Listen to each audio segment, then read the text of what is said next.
Following in the footsteps of his grown-up adaptation of A Christmas Carol back in 2019, Stephen Knight is at it again, this time turning his pen to Charles Dickens' rags to riches tale Great Expectations. But forget well-starched shirt collars and stilted talk from men in top hats. The BBC's new adaptation of Great Expectations is a very different beast altogether. Instead, expect swearing, spanking and opium addicts with this post-watershed take on the novel.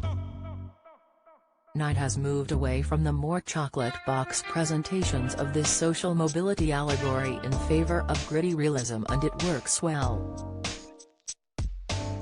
He has very much read between the lines, and his bleak take feels much fresher and is a world away from the staid traditional costume Dickens dramas of yore.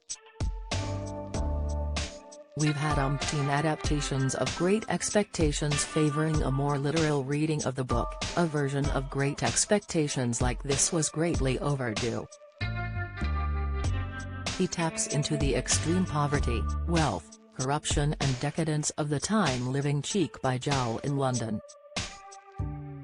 Knight's vision of Victorian London is so dank and squalid you can even feel the city's filth on your skin. His reimagining of the capital as a living, breathing entity, akin to a ravenous creature consuming Nivus like Pip, Fionn Whitehead, Poland spitting out the bones, feels apt. Speaking of Pip, Whitehead plays up the contrast between the blacksmith's boy and aspiring gentleman well, but it's Olivia Colman's Miss Havisham who commands the screen with her take on the warped, jilted bride clad in the tatters of her molding gown. Much like her Oscar-winning portrayal of Queen Anne in The Favourite, Colman does damaged creatures well. There's pathos in her performance underneath it, the layers of creepiness. For the most part, Colman's Miss Havisham makes you recoil in horror as she discusses her sick fantasies.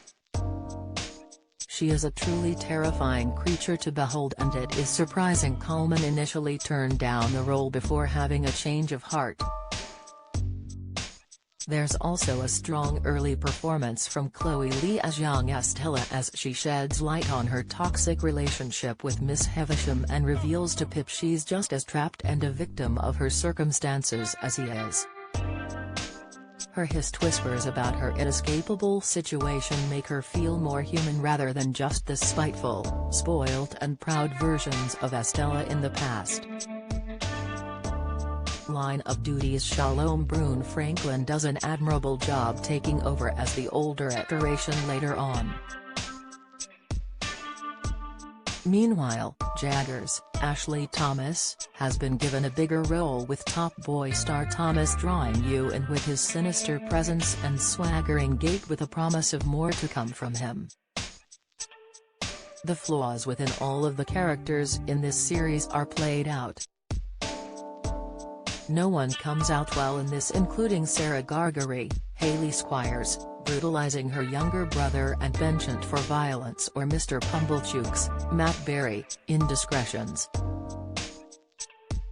In fact, all the characters need to go to therapy given their various traumas created by their social situations, but it makes them all the richer. Although Great Expectations isn't a genteel affair, it's still an undeniably gorgeous, cinematic watch. Don't miss. Kate Garraway says Derek is bedridden after sharing he is damaged. Update: Varys Riley Jones pens emotional tribute after Kenny Doughty quits. Insight: Emmerdale exit for Mackenzie Boyd after he finally confesses. Latest: the sweeping drone shots of the marshes and Pip's Gravesend contrast with the gothic aesthetics of Miss Havisham's mansion Sati's house. These again contrast wonderfully with the harshness and dark shadows of London. When combined together, these make for a rich and textured story taking audiences across the entire spectrum of Victorian society. There are parallels between Pip's world and 2023, with the stark haves and have-nots amid the cost of living crisis, with families forced to choose between heating and eating. those decrying Great Expectations for being woke are missing out on a compelling drama. Great Expectations airs on BBC One tonight at 9 p.m.